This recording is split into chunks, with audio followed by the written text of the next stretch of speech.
Loyal po ba kayo? Opo. Opo. Loyal. Pareho kayo loyal. Opo. Anong pinagkaiba ng loyal sa faithful? Sa, May premyo to. ay, sa Sige. opinion ko po is yung loyal po is sa isang tao lang po talaga yung parang nakatuon po yung feelings niya or yung nararamdaman niya po. Tapos sa faithful naman po is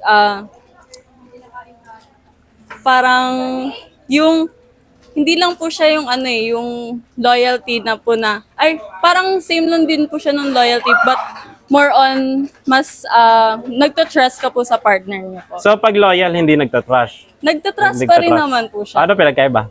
Pero, parang lang po, kahit sabihin mo po na kunwari po sa hobby, loyal ako sa gantong pero mas faithful ako na gawin tong hobby na to. Parang ganun po. May puso ka po na gawin po yung isang bagay na yun. Para sa akin naman po yung loyal, tulad lang po sa sinabi niya na sa isang tao lang po nakataon kayo. Tapos yung sa faithful po, para kung may tiwala po kayo sa partner nyo, parang magkakonekta po yung dalawang loyal pati faithful. So parang pareho lang. Opo.